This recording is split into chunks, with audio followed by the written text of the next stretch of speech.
If you think about all of the applications that you... So with AI, that's kind of...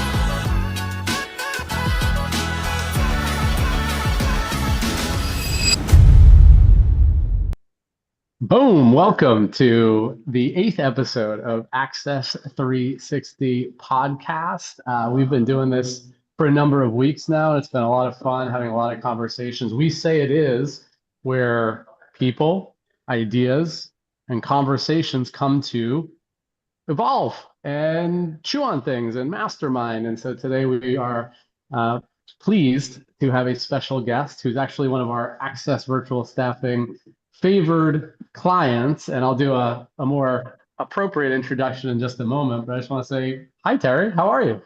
Hi, everybody.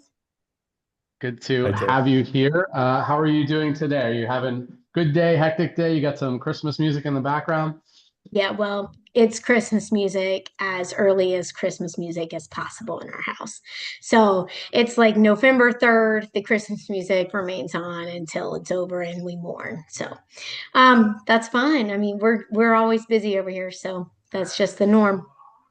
Very good. Well, I certainly have some Christmas lights going up in our neighborhood. Starbucks just handed out a red cup as a souvenir yesterday with a purchase of a drink. And let me do a quick intro. So, and Terri, you can like enhance it afterwards, but I just want to say a few words about who I know you to be, and then we could take it from there. But so anyone who may be tuning in, Terri Moy is the owner, the founder, the CEO of Favored Events, and this event management company came to be and has been on a trajectory ever since. And more recently, I had the pleasure of meeting Terri at the NCS event, the New Canaan Society event, at which Favored Events was hosting the event. And so I got to work with Terri in different capacities because I raised my hand and said, hey, I'll be part of the production of this or the support of all of it. And that led to us getting to know each other a little bit better,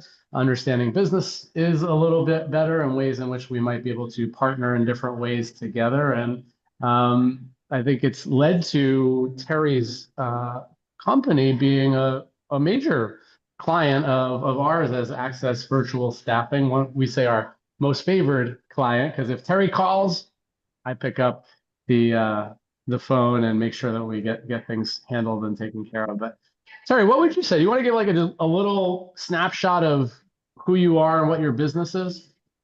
Well, honestly, it just made me sound a little bit like mafia. So I really appreciated that. That is excellent. And I like to be that cool. So yeah, we actually accidentally started. I tell everyone that it truly was a complete and total accident to have an event management company. So it started because I quit my job and I said, I'm going to raise my daughter. And then people started calling me when they found out I quit, and they were like, hi, can you run our events? I'm like, no. Like, no. Why would I do that? That seems like a total waste of your money. That was literally my conversation with a lot of people, and they're like, well, we don't want to do it. And I'm like, okay. So I just picked up a few events for a couple years, and then my daughter went to school in 2023, and I thought, oh, maybe I really have a company. And that's really how that started. So and fun fact for business owners, when you have tax fund things that you don't know, and then you have to close down to completely reopen, that's actually what happened in the beginning of 2023 anyway. So I actually rebranded with Favored Conferences and Events because I was DBAing and I just had to, for various reasons of unhappy times and switches, I closed down and reopened the same year. And then I was like, oh, I guess I have a company. So since then, I actually really tried in 23, brought on people and brought on a person at the end of 23. And then it's just tripled in clients and growth, and it just keeps coming. And I don't understand why. So it's pretty great. That's where we're at. That's a good, I'd say, challenge, problem, happiness present to have is like, I don't know where all this is coming from. And well, we might have an idea. We might have an idea of who might be providing it one way or another. So that's exciting. I want to introduce our co-host, Tony. Tony, good day. How are you? He's recovering, I think, from a little health challenge. But Tony, how are you today? Oh, we might not have Tony. Tony may have dropped off. So hopefully health is not that bad. But with that, Terri, there's a couple of things. I know we've got a shortened period of time, so I hate to be flying because I like to pause and slow down and really like one of the things that I think is important that I've appreciated about your leadership is the way in which you care about your people, your clients. Maybe tell us a little bit, like I'd say, tell us a little bit about that, but also where does that come from? Because it's clearly how you show up, but I'm curious where that actually comes from. If you like look and you say, oh, this is where I got that from. That's interesting. So I guess I've never really thought about it. Part of it is just a natural instinct for people and loving on people and caring about people. That's just sort of been part of my DNA, I guess, forever. But you know, fundamentally it has a critical thing to believe with my belief system and with my faith and grounded in God and love. But also, I think historically, I was raised in a family that was very much integrated into community. So we just always had people in our home. So hospitality has run deep. And I probably picked up event management just from the fact that we never not had things happening in my house from the time I was born. So you just sort of learn that connection and care for people. And so we have sort of adopted that when it comes to our clients or the team. You know, they're part of we tell people you're part of the favored family now. And we do genuinely treat people like family. Sometimes our internal family fights because that's just life. But I would say, as a general rule, once you're favored, your family, and we take care of our people. We're very much more of a concierge type event management in that we're very whatever you need, we can generally provide it, and we make sure that you're taken care of and that you enjoy the work and the events and that um, you feel you know calm, I guess. Like people don't realize that they get into an event and they feel scattered or they feel overwhelmed or they just don't enjoy anything because of so much work. And we try to alleviate that so people feel, comfortable and they actually have a good time.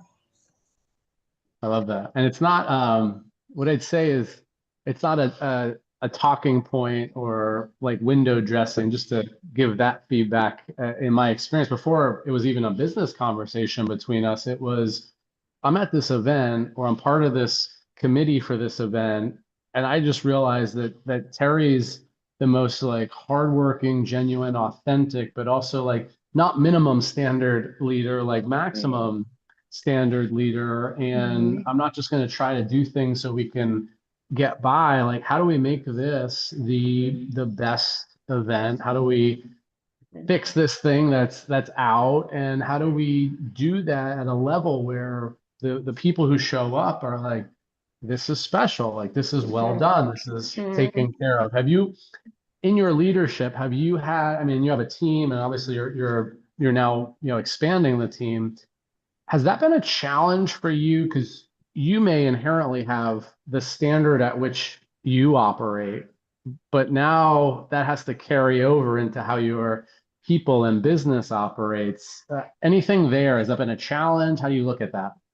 Yeah, it's always a challenge. In fact, that's what I just dealt with prior to this call of something that wasn't done in the way I would have done it, nor to the standard I think it should have been done.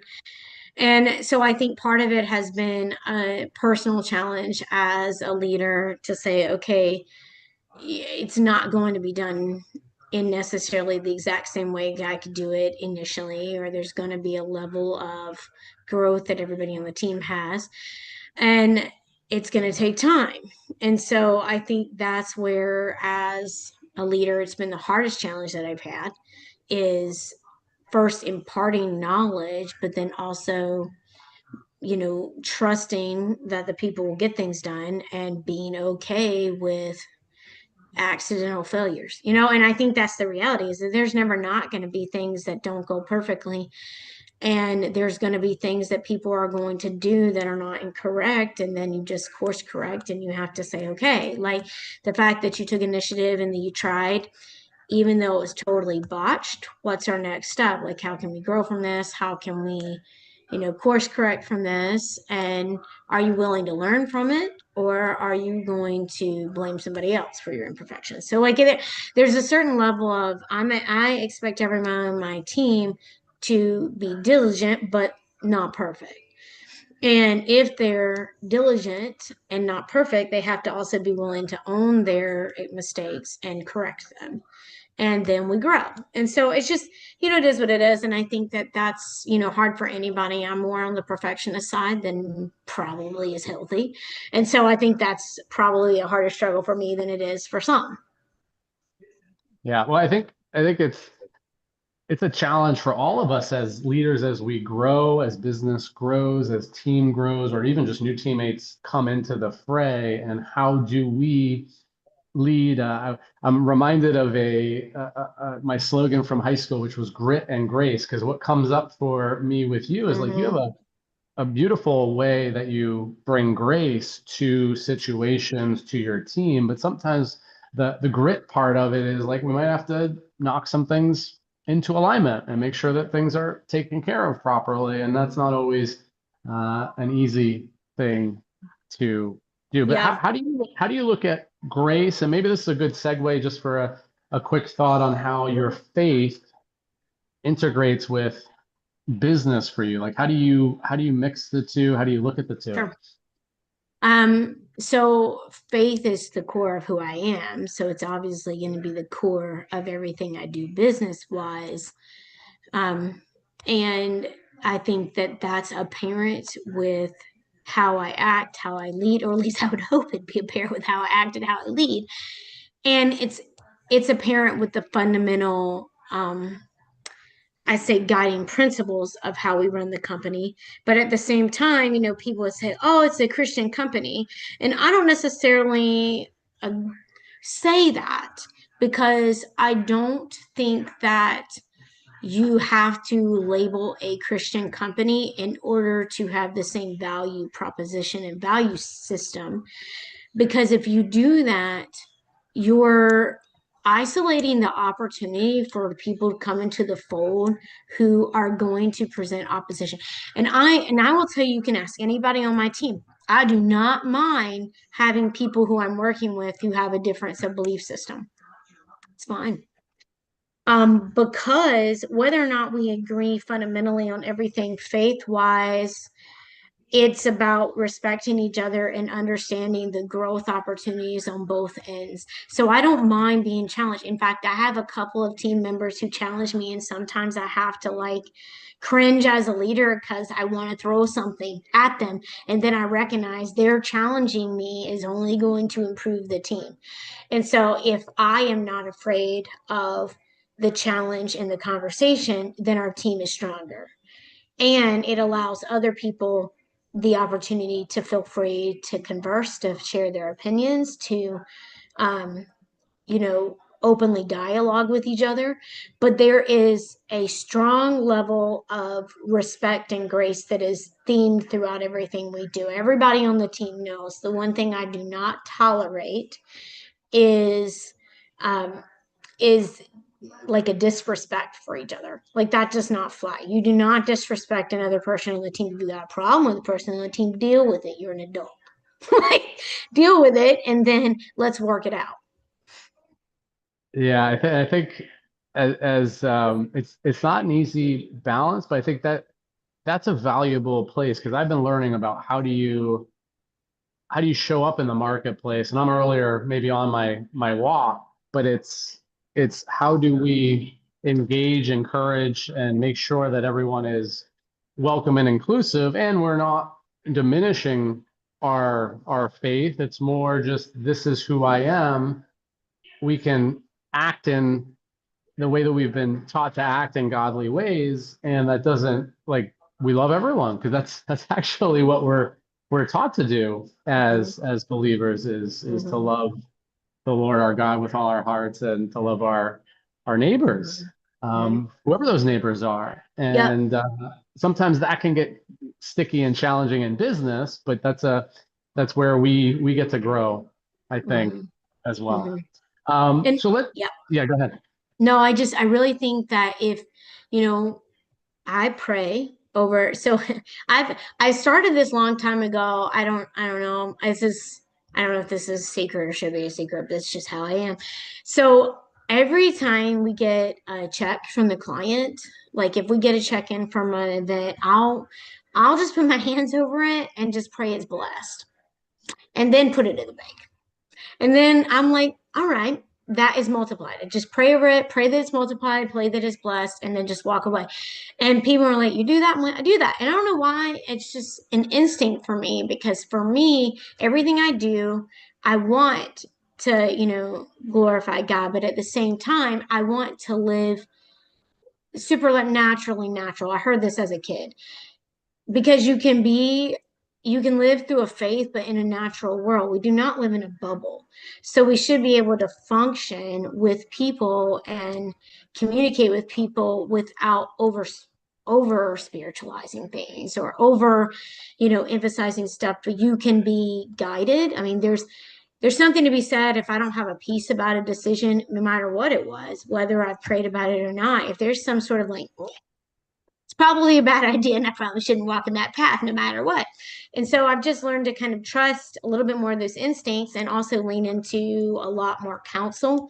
Um, so Yeah, I think, well, it's it's an interesting, I think we grow as leaders too, because sometimes it forces us to confront some things sure. that we might not have had to as a result of just being in situations. It's like, oh, how would I adjust to this situation? And how is Yep. God leading me? Maybe did we just find out, by the way, the secret sauce to your success? I Should would we guys all pray be over my money. I don't know, man. Try it. It's worked so far. Like things just sort of happen. well, because we have to cut this short and wrap up in like 5 minutes.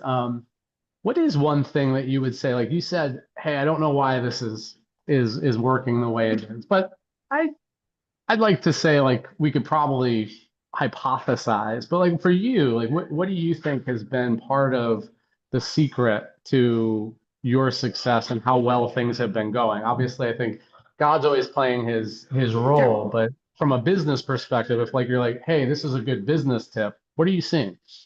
I don't know. I mean, I laugh because I don't know if I should ever speak to that, but because sometimes it feels like I stay lost in business in general. And my whole team knows like I won't, and maybe that's one of the keys. Like I will never not own my responsibility on contributing to a problem. So when it comes to even like the virtual assistants that we have, I laughed because I sat down with one to kind of do a performance review and I'm like, let me own that your job was harder this year because I got scattered with not as clear deadlines that you needed to be successful. So I need to grow. And I think that as a business owner, you have to be able to understand that no matter what inconsistencies or, you know, failures that happen beneath you, you own them. Like anything that anybody does on my team, if they come back to me, they're like, I botched this. I was like, well, I will own that botch. Like, you're my team. Like, I'm going to back you. I'm not going to run back over you. And I'm definitely not going to go to a client and be like, you know what happened is one of my employees was real idiotic and did this. No, I'm going to say, you know what? My team's growing and I failed to monitor that the way I should have. And we're improving this process as a result. And thanks for, being patient with us and giving us grace in this area that we're growing as a team. I think you just have to own that. If you can own that, there's just a level of transparency as a business owner that clients appreciate. Yeah, I've heard it said in different ways, whether it's extreme ownership or extreme responsibility, but it sounds like that's just a core of how you operate. And I got to imagine inside of a business, it's like, oh, I have in some ways permission to mess up and say I messed up because I know Terry's going to have my back. Now we also have to deal with it and fix it and Yeah, make sure that my behavior as someone who's working for Terry like improves so that this doesn't happen again. Like we need to be accountable for that, but sure. also like own your mistakes. Terry's going to Mhm, own it with me, and then we're going to mhm, figure out ideally mhm. how to sort through and figure that out. How Yeah, about anything else on that? I have a couple more questions and then we can wrap up. I think we're good. How about you've had an experience, we'll do a little personal plug here with AVS Hmm. and like being introduced to virtual staffing. What would you say like your thoughts were starting out and now maybe just what value have you seen? Well, starting out, I was like, this is going to be great. It's going to be so easy. That is a lie.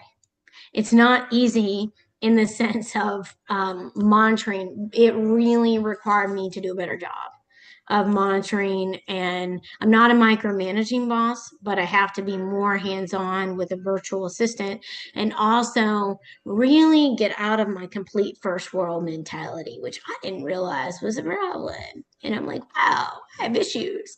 Because you really just, if you can understand a little bit more about the culture, and that's the other thing, like these are people and they have become part of our favored team, like our family. And so when they're struggling with things like we want to know, but we want to balance that with, okay, are you being efficient? What is it that will help you be more successful?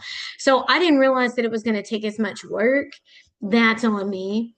But I didn't also think it was going to be as productive and amazing for our team. So at the same time, is worth every ounce of work and struggle we have because it's increased my productivity just hugely.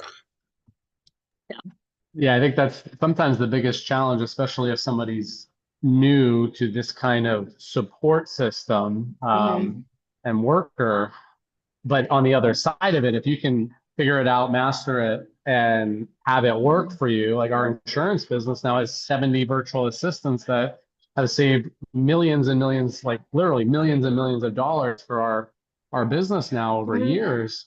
It's highly valuable. It's like getting over the hurdle, but that's also whether it's US based or Philippines based or Sure. other based, it's how do we optimize some of our people and systems and Mhm. processes? Yeah, and really it is system and processes and how do you build those where it's transferable, and in what we do it's not transferable skills that are as simple as here's how you enter data in a spreadsheet. It's like, wow, I have to teach you a concept of what it looks like to do a conference and you've never attended a conference in your life, so you don't have any sort of comparable knowledge base. I'm like, how about a birthday party? Have you ever been to a birthday party? Let's talk about what those, but it's been very unique. And I think even across the board for my US base, same thing. Like helping them understand all the different elements because everybody thinks they can plan events. But then when you start to plan the level that we're planning, everybody's like, oh, I had no idea. And I'm like, I know. Nobody does until you do it. So it's made it interesting. Well, Well, this has been certainly way too short. There's like three other stories that I want you to tell and other things that I know are there. So we're gonna have to pick this up another time. But just to close it out, anything that you would like, I think this is an audience of people who are just looking to do better in business, whether they're leaders, whether they're learning. Is there any like one tip that you've just learned in your career that you would like just part ways with us with? Yeah. I mean, outside of the standard, like you really need to have some systems and processes in place. I think that's pretty much normal, and everybody should do that. But the one thing I would say is celebrate your people. Do not be afraid to celebrate their successes amongst the team and celebrate them because your people become loyal when they feel valued and they want to excel and they want to have the same shared ownership. What I hear most is business, nobody else will want to have your success of your business as much as you are as a business leader. And I would push back on that because I would say most everybody on my team is just as invested as the success of Favorite as I am now because they share in the same celebrations, successes, and failures that I do. because I cultivate that. And because I cultivate that, they feel just as much a part of the company and feel just as much value because I value them. And every year I do an event for them and their families. Yeah, it's money, but they get to be a part of something. They get to bring their families in and they feel taken care of. And they have just as much buy-in as I do. What a great closing thought, parting idea is like, yeah, how do we bring our people alongside us that they have the same, like, and that could be part of the responsibility too, is like, if my team isn't as bought in as I am, maybe I need to think about why that is and how do I Mm-hmm. create a culture and environment such that that be, so to speak. Mm-hmm. Beautiful. Well, Terri, thank you. Again, sorry, so short and sweet. How do people find you? What's the name of the business? Where do they go if they want to chat with you or the business itself? Yeah, so I mean, although it's a longer favored conference and events, you can find us on favored with a D dot events. That's our website, and search us out, send us contact information, and we're there. Beautiful. Well, Terri, thank you. More to come and have a great rest of your day. We'll talk soon. All right, you too. Thanks.